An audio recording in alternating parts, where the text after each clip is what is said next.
نبی کریم صلی اللہ علیہ وعلا آلہ وسلم کا بیان کردہ دین اور شریعت قرآن مجید اور احادیث رسول اللہ، اگر آپ ان کا بغور مطالعہ کریں تو دنیا کا سب سے بڑا گناہ شرک ہے، جو احادیث رسول اللہ میں بھی موجود ہے، قرآن مجید بھی اس کا تذکرہ کرتا ہے کہ ان الشرک لظلم عظیم، شرک دنیا کا سب سے بڑا ظلم عظیم ہے۔ ان اللہ لا یغفر ان یشرک بہ ویغفر ما دون ذلک، اللہ تعالیٰ سارے گناہ معاف کر دیتا ہے لیکن رب شرک معاف نہیں کرتا۔ اور اللہ رب العالمین احکم الحاکمین نے بڑے واضح اور دو ٹوک الفاظ میں فرمایا، انہ من یشرک باللہ فقد حرم علیہ الجنہ، جو بندہ اللہ تعالیٰ کی ذات کے ساتھ شرک کرے اللہ تعالیٰ نے اس کے اوپر جنت کو حرام کر دیا ہے۔ اور کبھی اللہ رب العالمین نے یہ فرمایا، انبیاء اور رسل، انبیاء کا نام لے کے 17 پیغمبروں کا نام لیا، پھر اللہ تعالیٰ نے ایک بات کہی، لو اشرکوا، اگر یہ میرے پیغمبر بھی شرک کرتے، لحبط عنہم ما كانوا يعملون، میرے ان پیغمبروں نے جو عمل کیے تھے، مشقتیں کی تھی، میں اس کو بھی برباد کر کے رکھ دیتا۔ دنیا کا سب سے بڑا گناہ شرک ہے، سب سے بڑا غلیظ ترین گناہ شرک ہے۔ ہر دنیا کا گناہ معافی کے دائرے میں ہے، کسی نہ کسی انداز میں اس کے لیے کوئی گنجائش نکل سکتی ہے، کبھی رب کی رحمت جوش میں آ جائے، اس کے لیے کوئی نہ کوئی نجات کی راہ نکل آتی ہے۔ لیکن شرک ایک ایسا گناہ ہے جو کرتے کرتے بندہ مر جائے بغیر توبہ کے، اس کے لیے بخشش کی، نجات کی، کامیابی کی، کامرانی کی اور جنت کے داخلے کی کوئی رستہ نہیں نکلتا۔ شرک کی مختلف صورتیں ہیں۔ ایک شرک اللہ تعالیٰ کی ذات میں کیا جاتا ہے، اللہ تعالیٰ کی صفات میں کیا جاتا ہے۔ اللہ تعالیٰ کی ذات میں شرک کہ اللہ تعالیٰ کا بیٹا ہے۔ عیسائیوں کے اس حوالے سے 3 بڑے عقائد ہیں۔ ایک عیسائیوں کے گروہ کا عقیدہ ہے کہ ان اللہ هو المسیح ابن مریم، اللہ ہی مسیح بن مریم ہے، یعنی اللہ اور مسیح میں کوئی فرق نہیں، وہ دونوں اوپر دیکھو تو وہ، نیچے دیکھو تو مسیح۔ ایک عیسائیوں کا یہ عقیدہ ہے اللہ تعالیٰ کی ذات، شرک فی الذات کے حوالے سے۔ اور دوسرا عیسائیوں کا ایک بڑا گروہ ہے، اس کا یہ کہنا ہے کہ عیسیٰ اللہ تعالیٰ کے بیٹے ہیں، یہ بھی اللہ تعالیٰ کی ذات کے اندر شرک کرتا ہے۔ اور تیسرا گروہ حضرت عیسیٰ علیہ السلام کے حوالے سے اور اللہ تعالیٰ کی ذات کے حوالے سے کہتے ہیں ان اللہ ثالث ثلاثہ، اللہ 3 میں سے تیسرا ہے، اللہ، عیسیٰ، مریم، یہ تینوں ہی رب ہیں اور تینوں ہی مل کے دنیا کا نظام چلا رہے ہیں۔ یہ اللہ تعالیٰ کی ذات کے اندر کوئی اللہ تعالیٰ کا بیٹا مان لے، کوئی اللہ کو کسی غیر میں مان لے، کوئی اللہ رب العالمین احکم الحاکمین کا کنبہ، قبیلہ اور خاندان تصور اور سوچ بنا لے، یہ شرک فی الذات ہے اور یہ گمراہی ہے۔ اور شرک کی صفات، اللہ تعالیٰ کی صفات کسی غیر میں مان لینا، رب العالمین عالم الغیب ہے، فلاں پیر بھی عالم الغیب ہے، اللہ تعالیٰ حاضر ناظر ہے، نبی بھی حاضر ناظر ہے، اللہ تعالیٰ مشکل کشا ہے، النبی بھی، ولی بھی، علی بھی مشکل کشا ہے۔ اللہ تعالیٰ کی صفات جو خاص اللہ تعالیٰ کی صفات ہیں، اللہ تعالیٰ کی صفات کسی غیر اللہ میں، اللہ تعالیٰ کے سوا کسی غیر اللہ میں ماننا، یہ شرک ہے۔ اور یہ دونوں گروہ گمراہی، بربادی اور تباہی کے راستے پر ہے۔ توجہ میری طرف کرنا، آپ 12 مرتبہ یہ شرک اور توحید کے وعظ سنتے رہتے ہیں۔ اس وقت شرک میرے اور آپ کے معاشرے میں جس میں ہم رہ رہے ہیں، ہمارے محلے، گاؤں، شہر، بستی، علاقے، ملک میں اس قدر پھیل چکا ہے، تباہی کے دانے پر ہم جا چکے ہیں جس کی کوئی حد نہیں۔ اتنا تو مشرکین مکہ نہیں گرے تھے جتنے ہم گر چکے ہیں، اور آج مسلمانوں کی اکثریت شرک کے اندر مبتلا ہے۔ ہمارے یہاں دیکھو، فقیروں کی بات سے ہٹ کے ان کے درباروں پر اور سجدے کرنا تو دور کی بات رہی، آج ہم لیروں کو، یہ کپڑی ٹاکی، کپڑے کے ٹکڑے کو بھی مشکل کشا سمجھتے ہیں۔ آج ایک جوتی کو بھی مشکل کشا سمجھا جاتا ہے، یہ تعویذ اس کو بھی مشکل کشا سمجھ کے ڈال دیا جاتا ہے۔ آج اس وقت تصویریں گھر میں لٹکا کے ان کی پوجا کی جاتی ہے، گاڑیوں کے آگے جوتیاں باندھ کے، کالا کپڑا باندھ کے اپنے آپ کو ساری بلاؤں اور مصیبتوں سے نجات کا ذریعہ سمجھا جاتا ہے۔ توجہ میری طرف، ان سارے معاملات میں سمجھ کے ہم سمجھتے ہیں گھر کے اندر کوئی پیر و بزرگ کی تصویر اس لیے لٹکاتا ہے کہ اس کی وجہ سے بلائیں، مصیبتیں اور آزمائشیں نہیں آئیں گی۔ گاڑی کے آگے لوگ جوتیاں اس لیے لٹکا دیتے ہیں کہ نظر بد نہیں لگے گی۔ مکان کے اوپر، گاڑی کے اوپر کالے کپڑے اس لیے لٹکائے جاتے ہیں اور باندھے جاتے ہیں کہ نظر بد نہیں لگے گی، بندہ اس سے بچا رہے گا۔ اور آج اتنا تو مشرکین مکہ بھی نہیں گرے تھے، ان کے بھی تو ایسے عقائد و نظریات نہیں تھے۔ مشرکین مکہ شرک میں مبتلا ضرور تھے، لیکن آپ احادیث رسول اللہ میں ان کا شرک پڑھیں، وہ انبیاء، اولیاء اور نیک لوگوں کی صورتیں بنا کے ان کو سامنے رکھ کے پوجا کرتے تھے۔ ہر گلی اور محلے کے اندر انہوں نے علادہ نہیں، ہر ایک کا ضرور اس نے اپنے پاس ایک ولی کی تصویر اور مورتی رکھی ہوتی تھی۔ کسی نے انبیاء کے پاس رکھی تھی۔ سیدنا نوح شرک میں مبتلا ہوئی، آپ قرآن مجید میں پڑھ کے دیکھ لیں، 5 ولیوں کی، 5 بزرگوں کی تصویریں، 5 بزرگوں کی مورتیوں کو وہ پوجا کرتے تھے۔ قرآن مجید نے کہا ود، سعا، یعوس، یعوق، نصر، یہ 5 بزرگ جو ولی اللہ گزرے تھے، ان کی مورتیاں سامنے رکھ کے ان کو مشکل کشا سمجھتے تھے۔ اگرچہ یہ بھی شرک تھا، لیکن انہوں نے صرف ولیوں کی مورتیوں کو پوجا۔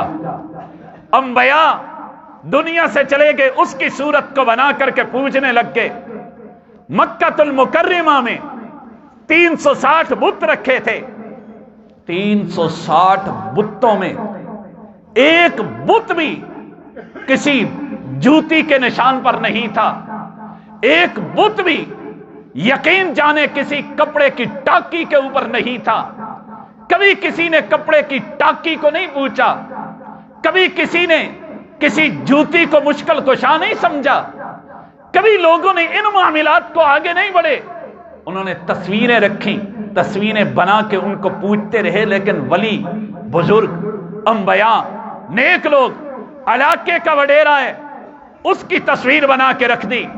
کنبے قبیلے کا وڈیرا ہے، اس سے محبت کرتے تھے، شہرت میں اچھا ہے، اس کی بنا کر کے تصویر اور بت انہوں نے سامنے رکھ دیے تھے۔ لیکن انہوں نے کبھی ٹاکیاں سامنے نہیں لائی، کبھی انہوں نے جوتیاں سامنے نہیں لائی، کبھی اس معاملات میں سامنے نہیں لائے۔ لیکن افسوس کی بات یہ ہے، وہ شرک تو کرتا تھا، مشرکین مکہ شرک میں مبتلا تو تھے، پتھروں کی مورتیوں کو پوجتے تو تھے، لیکن وہ نبی کسی کا کلمہ نہیں پڑھتے تھے۔ آپ مشرکین مکہ کا دیکھ لیں، انہوں نے حضرت عیسیٰ علیہ السلام کا کلمہ پڑھتے ہوئے انہوں نے شرک نہیں کیا۔ آپ ان کو دیکھ لیں، حضرت موسیٰ علیہ السلام کے کلمے کے اقراری نہیں تھے، انہوں نے نہیں حضرت موسیٰ کا کلمہ پڑھا، انہوں نے نہیں سیدنا عیسیٰ کا کلمہ پڑھا۔ قرآن مجید نے مشرک کا ہی لفظ کہا، قرآن مجید نے ان کو بے دین ہی کہا۔ عیسائی ارادہ ایک اپنی حیثیت برقرار رکھے ہوئے تھے، یہودی اپنی ارادہ ایک حیثیت برقرار رکھے ہوئے تھے۔ عیسائیوں میں بت پرستی نہیں تھی، مدینہ المنورہ میں یہودیوں کا زیادہ راج تھا، لیکن وہاں بت پرستی رہی تھی کہ علیحدہ رب بنا کے رکھ دیے جائیں۔ مشرکین مکہ کے اندر بت پرستی تھی، لیکن مکے والے کسی نبی کی شریعت کو سامنے رکھ کے یہ کہتے تھے ہم ابراہیمی ہیں، ہم ابراہیم کی نسل سے ہیں، ہم حضرت اسماعیل کی نسل میں ہیں، ہم ابراہیمی ہیں، ہم حضرت ابراہیم کے دین پر ہیں۔ لیکن میرے ویر، میرے بھائی، میرے بزرگ، ان کا شرک بھی سامنے رکھ، اپنا شرک بھی سامنے رکھ، اس دور کے شرک کو بھی سامنے رکھ، اور اپنا بھی اور ان کے دور کا بھی شرک سامنے رکھ۔ اتنی بدترین غلیظ ترین حالت ہے اس امت مسلمہ کی۔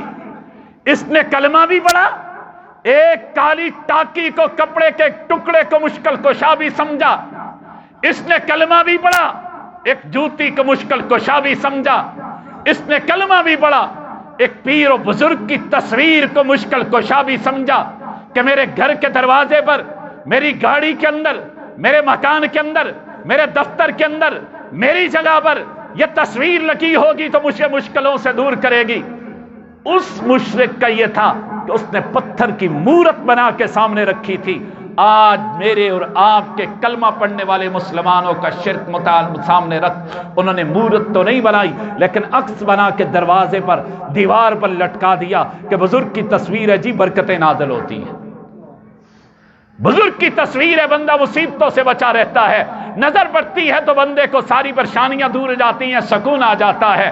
سکون حاصل کرنے کے لیے ہم نے کسی بزرگ کی تصویر کی پوجا پاٹ شروع کر دی۔ وہ پتھر کی مورت کی پوجا کرتا تھا، ہم تصویر کی پوجا کر رہے ہیں۔ نبی کریم صلی اللہ علیہ وسلم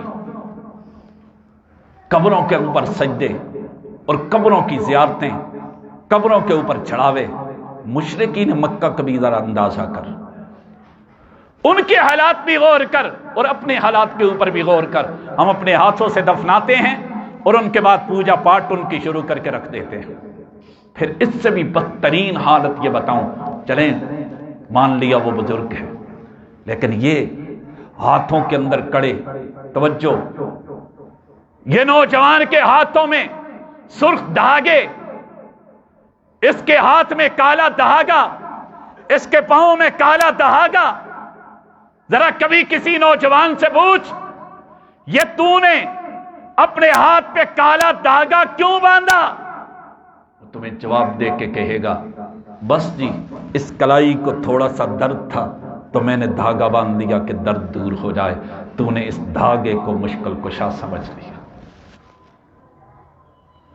تو نے اس دھاگے کو حاجت روا سمجھ لیا، تو نے کہا مشکلوں سے یہ دھاگا نکالتا ہے، یہ کڑے نکالتے ہیں۔ سید نبی کریم صلی اللہ علیہ وسلم کی دار القطنی کی صحیح روایت ہے، پیغمبر کے پاس 9 آدمی آئے بیعت کرنے کے لیے، مسلمان ہونے کے لیے۔ رسول اللہ صلی اللہ علیہ وسلم نے 8 کی بیعت لی، مسلمان ہونے کے لیے آئے، 8 کی بیعت لی اور کلمہ پڑھایا، نکل گئے۔ 9 آدمی آگے بڑھا تو رسول اللہ کو ہاتھ آگے بڑھاتا ہے، پیغمبر کے ہاتھ پر ہاتھ رکھ کے بیعت کرنے کے لیے، پیغمبر اپنا ہاتھ کھینچ لیتے۔ اس نے کہا اللہ کے نبی میں بھی تو آیا ہوں، یہ آئے ہیں تو میں بھی آیا ہوں، توجہ میری طرف کرنا، یہ آئے ہیں تو میں بھی آیا ہوں، کلمہ پڑھا دو۔ نبی کریم صلی اللہ علیہ وسلم نے غصے سے اس کے ہاتھ میں جو کڑا تھا نا، اس کے اندر انگلی ڈالی اور ڈال کے پیغمبر نے اس کے توڑ کے پھینکا۔ پھینک کے پیغمبر نے فرمایا یہ شرک کا کڑا جس کے ہاتھ میں ہو، محمد اس کو کلمہ نہیں پڑھایا کرتا، اس کو دین شریعت میں داخل نہیں کیا کرتا۔ میں غیر کی بات نہیں کر رہا، توحیدی کہنے والوں، توحید کے علم برداروں، تمہارے کئی جوانوں کے ہاتھوں میں کڑے، تمہارے کئی نوجوانوں کے ہاتھوں میں بازو پر پٹی باندھی ہے۔ میں ایک نوجوان توحید کے علم بردار، توحید والے لوگ، میں نے اس کے ویسے ہی کھڑا تھا نوجوان، میں نے اس کے بازو پر یوں ہاتھ پڑ گیا میرا اس کا، میں نے دیکھا اس جگہ کچھ باندھا ہے، میں نے کہا یہ کیا؟ کہنے لگا جی بس چھوڑیں کچھ نہیں ہے۔ میں نے کہا کچھ کیوں نہیں، کچھ تو ہے، یہ کیا ہے؟ کہنے لگا جی بس میں نے ایک تعویذ باندھا ہوا ہے۔ اگر کوئی شیعہ امام زامن باندھے تو تم اس کو مشرک کہتے ہو، کوئی بریلوی اپنے پیر کا تعویذ باندھ لے تو اس کو مشرک کہتے ہو۔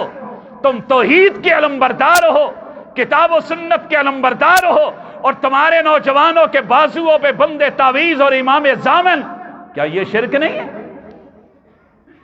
تم کرو تو ٹھیک، وہ کرے تو غلط۔ آج ہمارے نوجوانوں نے کڑے باندھے، توحید والوں نے، انہوں نے اپنے ہاتھوں پہ دھاگے باندھ لیے، انہوں نے اپنے بازوؤں پر تعویذ باندھ لیے۔ آج ہماری طور طریقے اور انداز مشرکوں جیسے ہو گئے۔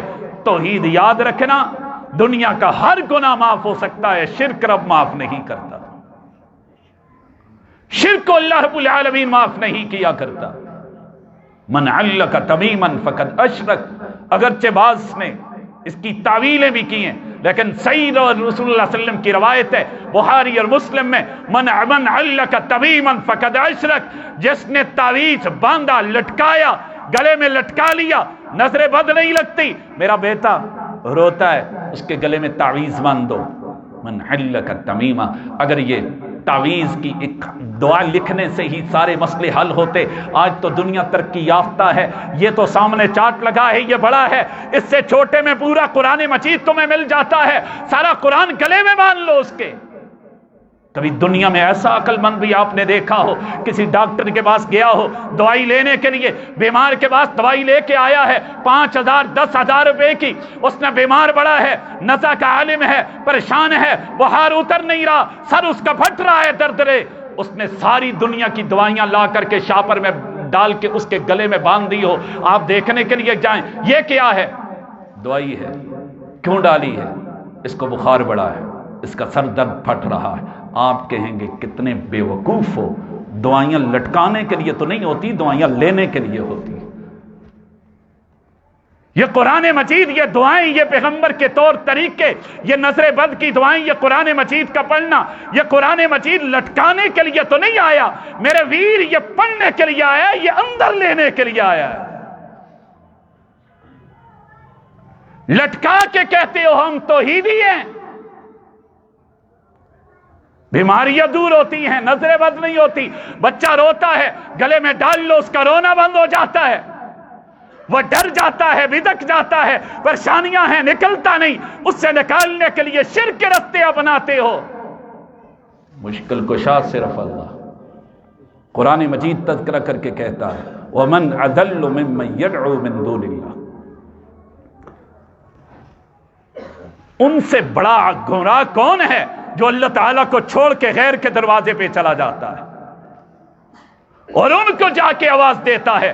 رب العالمین خود کہتے ہیں مَن لَا يَسْتَجِيبُ لَهُ إِلَى يَوْمِ الْقِيَامَةِ، یہ پکارتے رہیں گے قیامت تک اللہ تعالیٰ کے غیر کے سوا کسی جگہ سے تمہیں آواز نہیں آئے گی واپس جواب ہونے کا، تمہاری دعا و التجا قبول نہیں کی جائے گی۔ اگر اللہ تعالیٰ کے سوا کوئی مشکل کشا ہوتا، کوئی حاجت روا ہوتا، کوئی بگڑی بنانے والا ہوتا، یہ کپڑے کی ٹاکیاں نہیں، یہ جوتیاں نہیں، یہ دھاگے اور کڑے نہیں، یہ تصویریں نہیں، اگر مشکل کشا و حاجت روا رب کے بعد ہوتا تو میرا ایمان ہے محمد رسول اللہ ہوتے۔ رسول اللہ سے بڑا کون ہے؟ کوئی ہے؟ پیغمبر سے بڑے مقام والا کوئی ہے؟ ساری الا دو اگر منہ نہیں ہوتا۔ پیغمبر کے سوا اللہ کے بعد رسول اللہ کے مقابلے کا ساری جہان میں کوئی نہیں ہے۔ اگر اللہ تعالیٰ کے بعد کوئی مشکل کشا ہوتے تو انبیاء ہوتے، لیکن قرآن مجید آپ پڑھیں، ان کا ذرا مطالعہ کر کے دیکھیں، ہر پیغمبر کو مشکل آئی۔ رسول اللہ صلی اللہ علیہ وسلم خود فرماتے ہیں کہ سب سے زیادہ مشکل و مصائب میں اللہ تعالیٰ نے ڈالا ہے تو انبیاء کو ڈالا ہے، پھر اس کے قریب قریب جتنے لوگ تھے اللہ تعالیٰ نے مشکلات میں ڈالا، ہر پیغمبر کو مشکل آئی۔ اور ہر پیغمبر نے مشکل میں پکارا تو صرف اللہ تعالیٰ کو. بیٹوں کی ضرورت پڑی، اپنے باپ نبی ہے، پڑوس میں نبی ہے، کسی کی قبر پر نہیں گئے، کسی کے دروازے پر نہیں گئے، پھر اللہ تعالیٰ کے در پہ آ کے اللہ تعالیٰ رب ہب لی من الصالحین، تو اولاد ہی دے دے، بیٹا ہی دے دے نیک صالح. اللہ تعالیٰ اولاد کی ضرورت پڑی تو رب کے آگے. مچھلی نے قید کر لیا، دریا میں چلے گئے، مچھلی کے پیٹ میں قید ہو گئے، تب پیغمبر نے پکارا تو تب اللہ الہ الا انت سبحانک انی کنت من الظالمین. اس نے کسی پیغمبر کو نہیں، حضرت ابراہیم خلیل اللہ کو آواز نہیں دی، بابا آدم کے نام کی آواز نہیں دی. اس نے اگر آواز دی تو صرف اللہ تعالیٰ کے نام کی آواز. نبی کریم صلی اللہ علیہ وسلم کی اپنی ذات اقدس دیکھ، جس بندہ خود مشکل میں پھنس جائے، جس کے اوپر خود مصائب اور تنگیاں آئیں، وہ کبھی مشکل کشا نہیں ہوا کرتا، وہ کبھی حاجت روا نہیں ہوا کرتا. حضرت ابراہیم خلیل اللہ علیہ الصلوۃ والسلام کی ساری زندگی آزمائش، مصیبتوں اور پریشانیوں کی گزری. ہر پیغمبر کی زندگی مصائب اور مشکلات کی گزری. اگر وہ اتنے مشکلات میں رب نے ڈال کے دنیا کو بتایا، اور لوگوں یہ میرے نبی ہیں، میرے بعد مقام اور مرتبہ ان انبیاء کا ہے، یہ نبی مشکل میں پڑے ہیں، تو یہ مشکل کشا نہیں تو کائنات کی کوئی مشکل کشا ہستی میرے بغیر نہیں ہو سکتی. جس کو خود مشکل آئے وہ کبھی مشکل کشا ہوتا ہے، جس کو خود ضرورت پڑ جائے وہ کبھی ضرور حاجت روا ہوا کرتا ہے. نبی کریم صلی اللہ علیہ وسلم کی سیرت طیبہ پڑھ کے دیکھنے، پیغمبر کی ساری زندگی مشکلات کی گزری. رسول اللہ صلی اللہ علیہ وسلم کے گلے میں ایک دن رسی ڈالی، مشرکین نے پکڑ کے کھینچ رہے ہیں. صدیق اکبر چلے گئے. حضرت ابوبکر صدیق رضی اللہ، صحیح البخاری کی روایت ہے، انہوں نے کہا تقتلون رجلا ان یقول ربی اللہ، اس کو پکڑ کے گلے میں رسیاں ڈال کے اس لیے کھینچ رہی ہو؟ اس کا قصور یہ ہے، یہ کہتا ہے کہ ربی اللہ، میرا رب اللہ ہے. طائف کی بستی میں رسول اللہ پر کیا نہیں گزرا. سیدہ نے ایک دن کہا تھا اللہ کے نبی کو، اللہ کے نبی بتائیے آپ کی زندگی میں مشکل ترین دن کون سا ہے؟ اور دل میں، سینے کے اندر دل رکھنے والوں، کبھی پیغمبر کی سیرت کے اس پہلو کو تو پڑھ لو اپنی آنکھوں سے. رسول اللہ صلی اللہ علیہ وسلم نے فرمایا، عائشہ طائف کا دن بڑا سختیوں کا دن تھا، طائف کا دن بڑی مشکل کا دن تھا. میلوں کا اور پہاڑوں کا سفر کر کے میرا رسول گیا. انہوں نے کلمہ ہی پڑھنے سے انکار نہیں کیا، انہوں نے بچے لگا کے پیغمبر کو پتھر بھی مارے، اتنے پتھر مارے کہ رب العالمین کے فرشتوں کو پیغمبر کو دیکھ کر کے رحم آ گیا. جبریل پیغمبر کے در پہ آئے، اللہ کے نبی وہ پہاڑوں پہ معمور فرشتہ انتظار میں ہے. اگر کہو تو ان مشرکین کو، ان طائف والوں کو اس پہاڑی کے درمیان اس طرح پیس دیں جس طرح چکی میں دانا پیسا جاتا ہے. رسول اللہ صلی اللہ علیہ وسلم نے فرمایا نہیں، یہ نہ صحیح تو ان کی اولاد صحیح. نبی کریم صلی اللہ علیہ وسلم کو ایک باغ کے اندر پناہ ملی. پیغمبر کا غلام زید جب پیغمبر کے جوتے اتارتا تھا تو پیغمبر کے جوتے نہیں اترتے تھے. خون بے بے کے پیغمبر کے پاؤں میں، جوتوں میں خون پڑ کے جوتوں پاؤں کے ساتھ چمٹ چکے تھے. نبی کریم صلی اللہ علیہ وسلم اس مشکل میں گزرے ہیں، پھر کہتے ہو مشکل کشا ہیں، یا رسول اللہ مدد. جس کی زندگی میں اتنے مشکل ترین دن گزرے ہو وہ مشکل کشا نہیں ہوا کرتے. سیرت کو پڑھیں، جنگ احد کے موقع پر پیغمبر کی پیشانی پہ لوہے کی کڑیاں مار دی گئیں، پیغمبر کی پیشانی زخمی ہو گئی، سامنے کے دندان مبارک شہید ہو گئے. جبل احد کے دامن میں جا کے پناہ لی، پیغمبر کے دندان مبارک بھی شہید، پیغمبر کی پیشانی بھی زخمی. تو رسول اللہ صلی اللہ علیہ وسلم نے یہ کہہ دیا، وہ قوم کیسے فلاح پائے گی جس قوم نے اپنے پیغمبر کے نبی کے چہرے کو ہی زخمی کر کے رکھ دیا. پیغمبر کے سامنے ان کے چچے کا مسئلہ کر دیا گیا، ان کا کلیجہ نکال لیا گیا، پیغمبر کے سامنے 70 صحابہ شہید ہو گئے، پیغمبر نے رو کے ان کی نماز جنازہ تو پڑھا دی، لیکن پیغمبر ان کی مشکل کشائی پیغمبر نے سوال کرنا چاہتا ہوں کیوں نہیں کی؟ جس کا اپنا چہرہ زخمی ہو جائے، جس کے اپنے دندان مبارک شہید ہو جائیں، جس کے سامنے اس کے چچا ہی نہیں بچپنے کا دوست بھی ہے، رضائی بھائی بھی ہے، ہم عمر بھی ہے، پیغمبر علیہ الصلوۃ والسلام اس کی نماز جنازہ پڑھا دے، پیغمبر کے سامنے وہ خاک و خون میں تڑپ جائیں، اور ایسی شخصیت مقام و مرتبہ تو بڑا ہے لیکن مشکل کشا نہیں ہے، لیکن حاجت روا نہیں ہے، مشکل کشا نہیں ہے نبی کریم صلی اللہ علیہ وسلم۔ صحیح البخاری کی روایت ہے، خانہ کعبہ کے سائے میں آ کے پیغمبر نماز پڑھ رہے ہیں، ابو امیہ، ابو جہل، عقبہ بن معیط، یہ بڑے بڑے کافر ایک جگہ بیٹھے ہیں، کہتے ہیں وہ آ رہا ہے نماز پڑھنے کے لیے، کون ہے؟ فلاں جگہ، اونٹ ہم نے ذبح کیا ہے، اس کی اوجری کو لائے اور لا کے جب یہ سجدے میں جائے تو اس کی اوپر ڈال دے، رسول اللہ صلی اللہ علیہ وسلم کے اوپر ڈال دی گئی، نبی صلی اللہ علیہ وسلم سر اٹھانا چاہتے ہیں، صحیح البخاری کی روایت ہے رسول اللہ سر نہیں اٹھا سکے،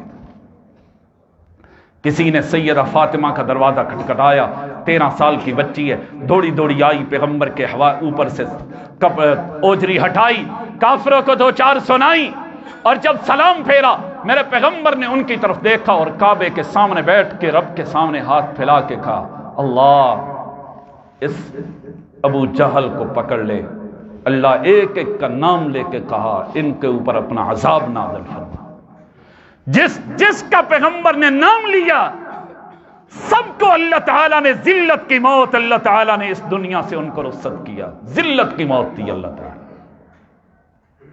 جس پیغمبر کو اتنی مشکل سے گزرنا پڑے، میں سوال کرنا چاہتا ہوں اور بتلانا یہ چاہتا ہوں میرے ویر، مجھے مقام اور مرتبہ اتنا ہے کہ رب کے بعد ان کے بغیر کوئی نہیں، لیکن وہ مشکل کشا نہیں جس کے ساتھ یہ معاملہ ہو جائے۔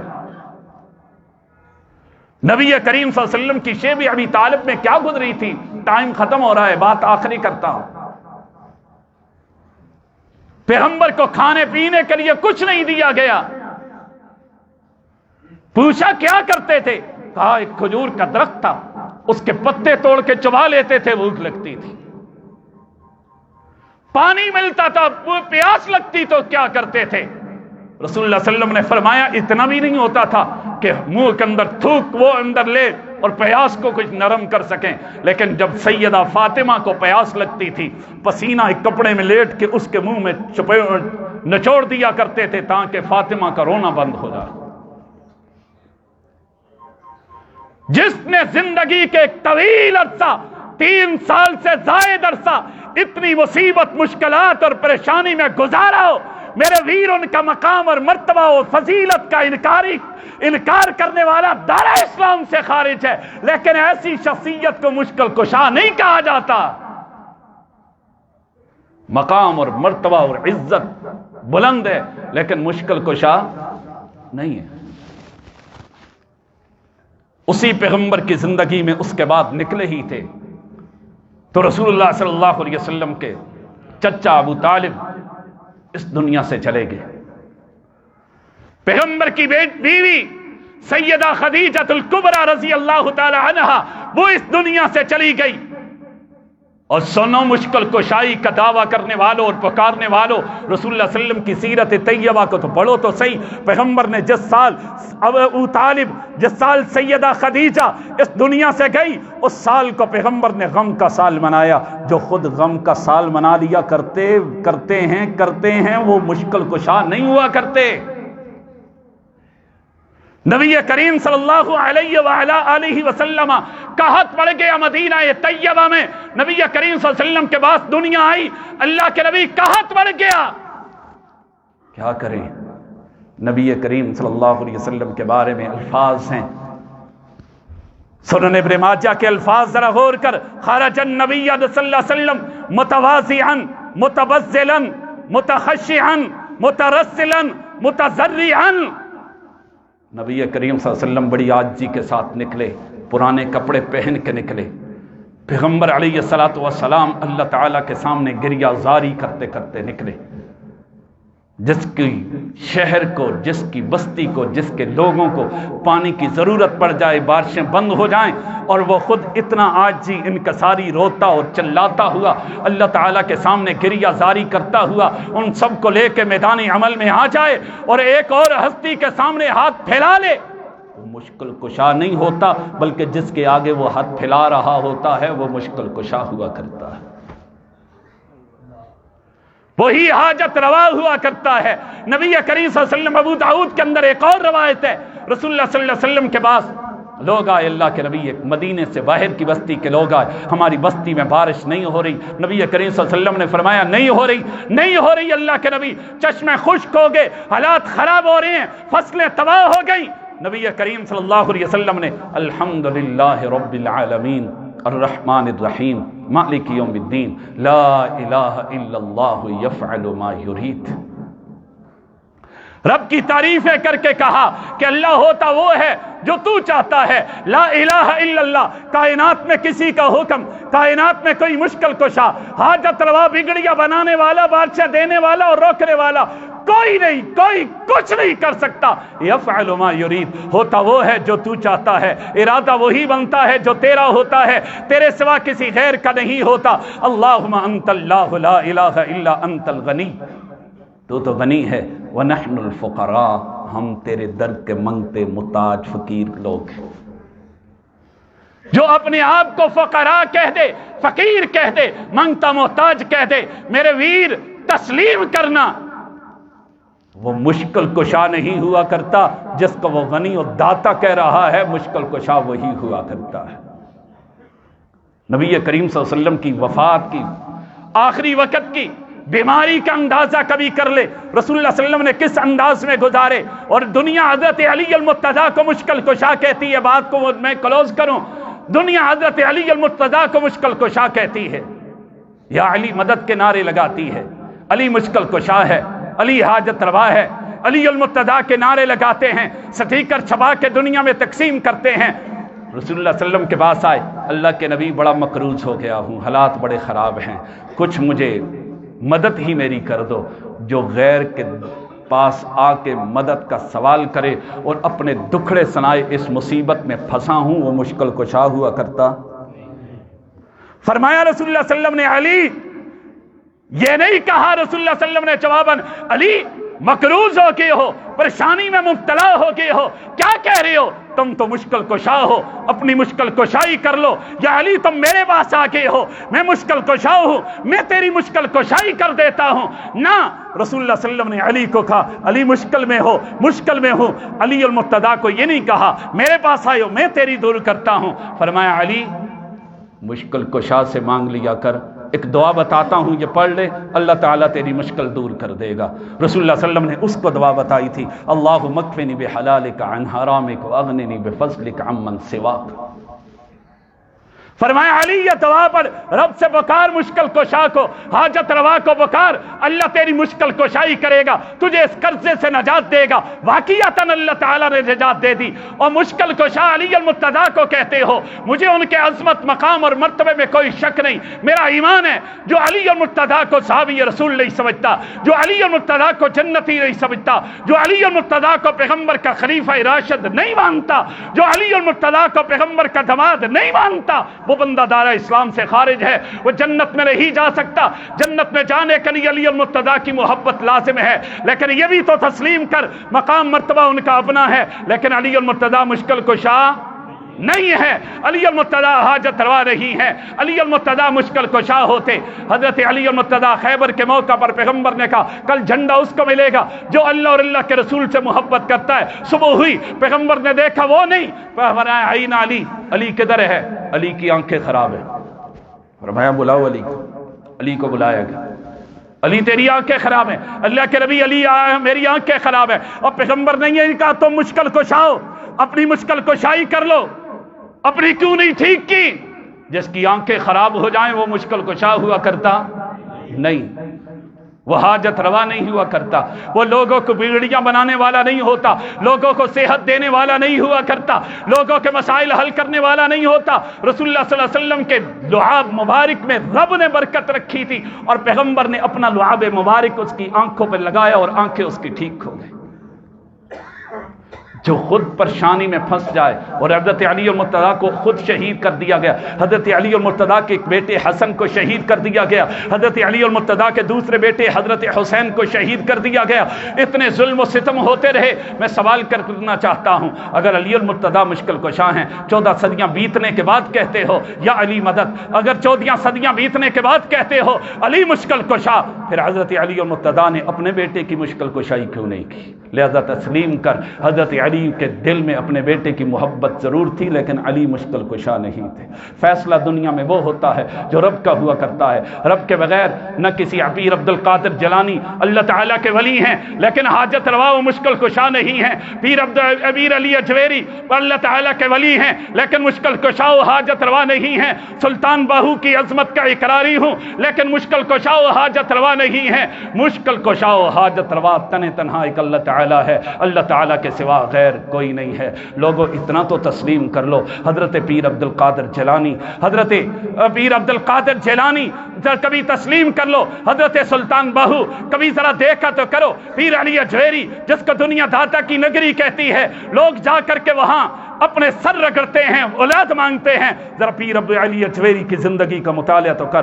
اللہ تعالیٰ نے پیر علی اجویری کو ایک بیٹا بھی نہیں دیا تھا جس کا اپنا بیٹا نہ ہو، حضرت سلطان باہو کا اپنا بیٹا کوئی نہیں ہے جس کا اپنا بیٹا نہ ہو، وہ تجھے بیٹے دیں گے، وہ تیری مشکل کشائیاں کریں گے، وہ تیری حاجت روائیاں کریں گے، لہذا تسلیم کر۔ اے یمسسک اللہ، پھر ہے کون مشکل کشا؟ رب کلام مجید فرقان حمید میں کہتا ہے اے یمسسک اللہ، اگر اللہ تعالیٰ کسی کو مصیبت پریشانی میں مبتلا کر دے، اس مشکل سے نکالنے والا کوئی نہیں ہے۔ اللہ کسی کو اچھائی میں مبتلا کر دے، اس اچھائی کو برائی میں بدلنے والا کوئی نہیں ہے۔ کائنات میں ہوتا وہ ہے جو رب العالمین چاہتا ہے۔ ان اللہ علی کل شیء قدیر، رب کے سوا غیر کا کوئی نہیں چلتا، اس لیے اللہ کے در پہ آ۔ گناہ گار ہو تو تب اللہ کے در پہ آؤ، اللہ تعالیٰ بلاتا ہی گناہ گاروں ہے۔ رات کو آخری پہر آ کے کہتا ہے کوئی گناہ والا معافی مانگ لے، بیمار میں شفا دے دوں، کوئی مصیبت میں مبتلا میں اس کو دے دوں۔ وہ تو کلام مجید میں کہتا ہی کہ ہے قل یا عبادی الذین اسرفوا، یہ نہیں کہا نیک بندو تم آ جاؤ، کہا قل یا عبادی الذین اسرفوا۔ اور کدھر ہیں وہ گناہ گار؟ گناہ کر کر کے لوگ کہتے ہیں جی ٹھیک ہے اللہ تعالیٰ نبیوں کی سنتا ہے، ولیوں کی سنتا ہے، لیکن ہم تو گناہ گار ہیں، ہماری نہیں سنتا۔ وہ بلاتا ہی گناہ گاروں کو ہیں۔ گناہ گار ہو تو تب میرے در پہ آؤ، اگر تمہارا گناہ ہی کوئی نہیں ہے تو پھر تو تمہاری اپنی قسمت کے فیصلے ہیں، لیکن میں تو بلاتا ہی صرف گناہ گاروں کو ہوں۔ اس لیے گناہ گار ہو، رب کے در پہ آؤ، اللہ تعالیٰ مشکل کشائی کرے گا۔ اللہ میرا اور آپ کا حامی و ناصر ہو۔ وما علینا